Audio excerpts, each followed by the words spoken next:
Hola, ¿cómo están? ¿Cómo les va? Bienvenidos a Edición Especial. Los saluda Juan José Avilés y si ustedes me escuchan a veces hablar en inglés, no estoy siendo pretencioso, sino que en este programa tenemos entrevistados internacionales y hoy tenemos a uno internacional, pero que no habla inglés, más bien habla un español muy interesante y es reconocido por las letras de las canciones de la banda en la que está desde hace ya algunos años, más de 30 por ahí. Así que le damos la bienvenida al señor Roberto Musso de El Cuarteto de Nos. ¿Cómo está, Roberto? ¿Cómo estás, Juan José? Si querés hacemos una entrevista en uruguayo. A ver. Por ahí me hallo, pero bueno. Nada, quería preguntarte, Roberto, me gusta empezar las entrevistas preguntando por el momento en el que se vive, en general, en todo, no solamente lo que pasa en un lugar o en otro. Me gusta empezar preguntando cómo estás desde el punto de vista en la salud mental. ¿Cómo te sientes? ¿Cómo has estado últimamente con respecto al estudio, al trabajo en estudio y a los conciertos? Todo. Qué buena pregunta, ¿eh? Muy buena pregunta. Bueno, si querés, mira, me diste como el chispazo para irte de un lado que te quería contar hablando de salud mental, pero me encuentra en un momento buenísimo y a toda la banda también de una salud integral, te diría yo. Porque tal vez hablar de salud mental incide obviamente lo sabemos bien, en la retroalimentación con la salud física, ¿no? Es un ida y vuelta total eso, ¿no? Y la banda se encuentra en el mejor momento, te diría yo, en cuanto a eso, ¿no? Vos sabés que me hiciste acordar que ahora hicimos una gira por Estados Unidos el fin de año pasado y nunca había visto en Chicago, en el camerino, que había una advertencia, ¿viste? Para los músicos, en el camerino de los músicos nunca había visto, ¿viste? Que decía: si tú, músico, ves que alguno de tus compañeros está medio bajoneado, medio pasando mal o algo de eso, tratá de acercártele y preguntarle qué le pasa. Porque muchas veces que estás solo. Hablando de eso de la gira, yo no me imaginé que era más que nada no por las giras de artistas quizás con una banda de amigos como el Cuarteto, sino a veces que son bandas que solamente músicos que van tan contratados para tocar, digamos. Y la verdad es que está realmente solo alguien ahí, ¿no? Por eso te digo, me preguntaste esto y me fui enseguida al cartel ese que me pareció súper interesante. Sí, justamente con el tema de las giras, vienen acá a Guayaquil el 7 de mayo, que es ya mismo, y el 9 de mayo a Quito, y vienen a promocionar también como algo que recuerdo que en la entrevista que tuvimos la última vez, lo conversábamos antes de empezar el programa, en 2022, yo preguntaba por qué el Cuarteto de Nos no ha tenido dos cosas, colaboraciones y álbumes en vivo, y resulta que ahora están presentando su nuevo álbum en vivo, Sigo Atravesando Puertas. Así que quería saber, antes de hablar del álbum, algo con respecto a las giras y a los shows, y es si todavía se ponen ustedes nerviosos antes de tocar. Mirá, el tema del disco en vivo, que capaz cuando vos me lo preguntaste, yo capaz que te había dicho que no era todavía el momento indicado para hacerlo, porque siempre estábamos con planes hacia adelante y no con ganas de nada, de hacer un poco una foto en el momento de que sucedió un show, ¿no? Sí. Sucedió que el 2025, el año pasado, fue un show tras otro interesantísimo de la banda, el show más grande que hemos dado en cada país, ¿viste? Entonces, yo siempre digo que hicimos el Movistar Arena de Santiago de Chile, ¿viste? Que 15.000 personas, el Movistar Arena de Bogotá, lo mismo, en Colombia, el Palacio de los Deportes en Ciudad de México, que son casi 20.000, son shows gigantescos que nunca había pensado, capaz hace 4 años me hubiera imaginado contigo hablando de que hubiéramos estado en esos shows, ¿no? Y se sumó también el de Buenos Aires, en el estadio de Ferrocarril Oeste, que era un show para 25.000 personas, con un público también súper juvenil además, y con un show que nos tiene muy contentos, ¿no? Tanto de un repertorio casi de 20 años de historia, más las canciones de Puertas en nuestro último disco. Entonces fue como que dijimos, si no es ahora, no va a ser el show en vivo y aprovechamos a hacerlo ahí. Además que, bueno, en el Estadio de Ferro ha habido shows icónicos. Está ese legendario show de Charly García, me parece en el 92. También esto tuvo Luis Alberto Spinetta. Entonces, bueno, era el lugar y el momento. Claro, Ferro es un estadio que tiene una tradición rockera, te diría, desde los 80, 90, porque no había tampoco tanto estadio como ahora, digamos, en Argentina que te lo alquilaran para recitales. Entonces era el lugar, ¿viste?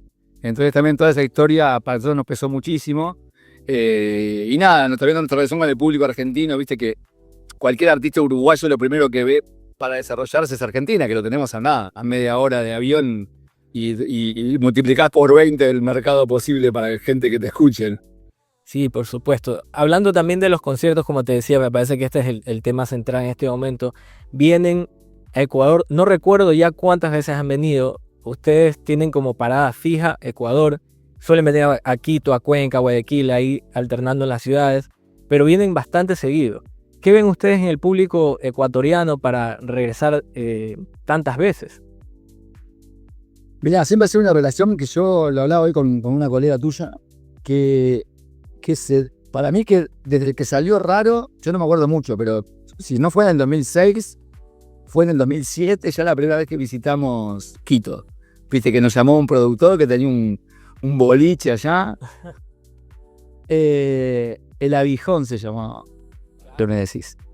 Bueno, lugar mítico, que nada, éramos poquitas personas, pero la verdad que imagínate vos, desde ese entonces, y yo siempre digo, ¿no?, que el público, sobre todo el público de perfil más rockero, valora mucho a un artista o a una banda cuando va haciendo el camino peldaño a peldaño, ¿viste? Como que va recorriendo honestamente y orgánicamente la trayectoria de cada uno, ¿no? No es alguien que cae del cielo a llenar un estadio de la nada sin que nadie lo conozca y así se va.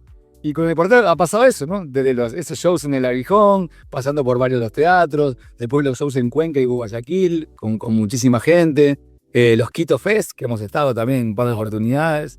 Así que nada, me parece que es una trayectoria que la gente también lo ve con mucha honestidad, ¿no?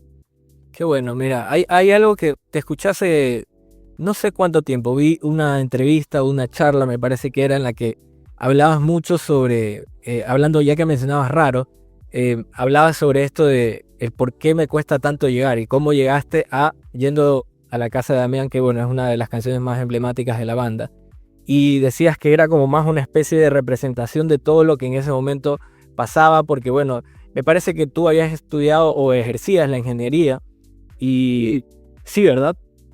Sí, me había ingeniero de sistemas hace muchísimos años. Exacto, sí, y hablabas sobre eso, sobre cómo pensaste ya como en dejar la música y simplemente dedicarte a ser ingeniero, y de repente en un flashazo llegó esta canción. ¿Cómo crees tú, si le dirías a tu yo de hace, no sé, 20 o 30 años, bueno, ya 30 años, si le darías algún consejo para alcanzar este éxito que han tenido, que ya es bastante pronunciado? Ustedes son una de las bandas en español en Latinoamérica más escuchadas, tienen más de 5 millones de reproducciones en Spotify mensuales. Entonces, me preguntaba si tú le dirías algo a ese Roberto joven o a los chicos del cuarteto joven para alcanzar el éxito más rápido.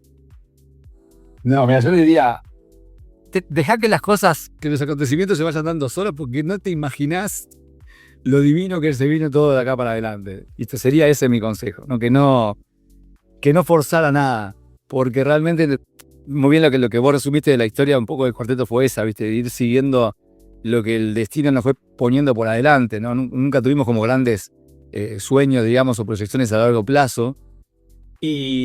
Y justamente eso, la música nos ganó a todos a nuestras carreras universitarias, ¿viste? Yo estaba en ingeniería, que siempre me encantó, la matemática me encanta, pero la música me ganó a fuerza de que me solicitaba la gente estar en otros lugares cantando arriba de un escenario y no resolviendo ecuaciones diferenciales.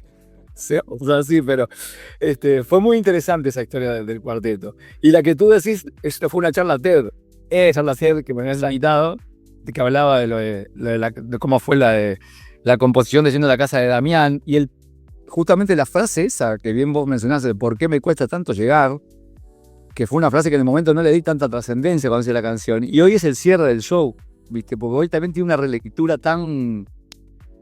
No sé cómo decirte, como que maduró bien con el correr de los años, y cualquier joven latinoamericano, sobre todo, se siente tan identificado con esa frase que es increíble, ¿viste? Como la gente la corea. Y que te soy sincero, en el momento que la compuse no me imaginé que tuviera tanta vida por delante, ¿no? Pero yo le diría eso a los jóvenes cuartetos: mire, hagan lo que le vaya diciendo su corazón y su pasión que hay que hacer, y no fuercen nada, porque las cosas se van a ir dando solas.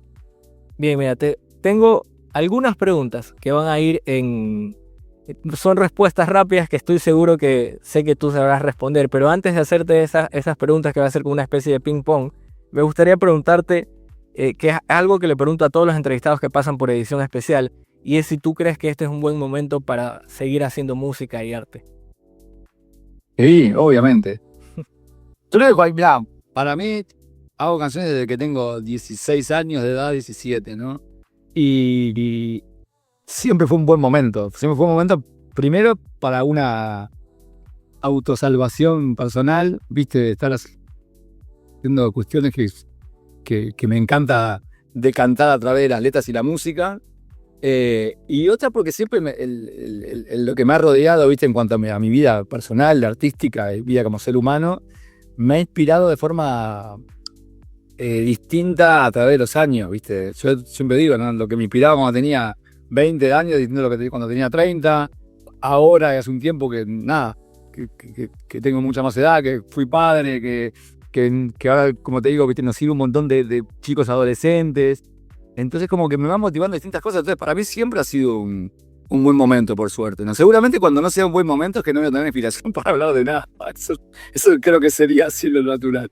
Bueno, pero siempre hallamos algo de qué hablar también. Sí.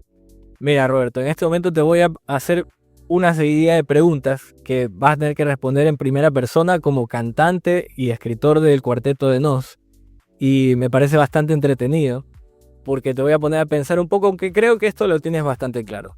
La primera pregunta es, ¿qué tatuaje tienes abajo del Che? Ese es el personaje. Exacto. Te digo, el Roberto, primera persona, y te digo, la real, Roberto Musso no tiene ningún tatuaje, cero tatuaje. Claro. Es algo revolucionario eso, ¿eh? Claro, pero ¿cuál es el tatuaje?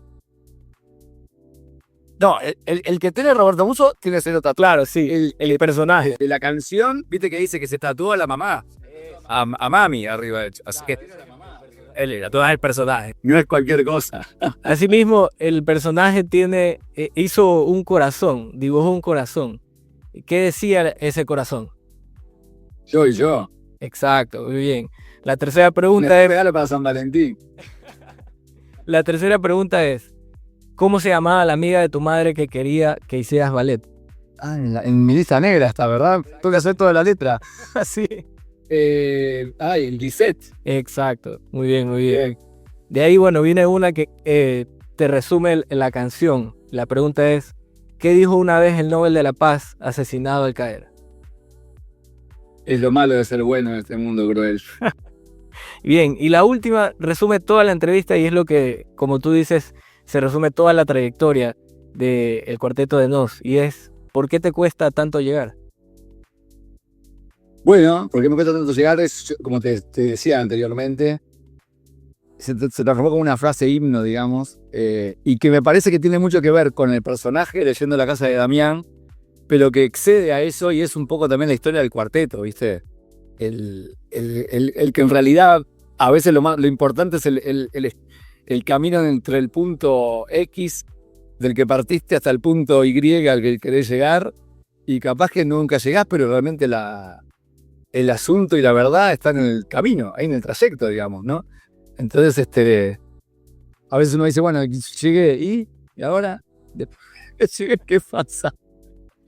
Así que me gusta estarlo cuestionando siempre eso. Muy bien, muy bien. Señoras y señores, ha estado aquí con nosotros Roberto Musso, quien va a venir con el Cuarteto de Nos el próximo 7 y 9 de mayo, acá a Guayaquil y a Quito, respectivamente. Roberto, muchísimas gracias. Qué gusto saludarte. No sé, es un placer. Buenísimas las preguntas, Pensad. Muchas gracias. Cuando quieras podemos volver a conversar.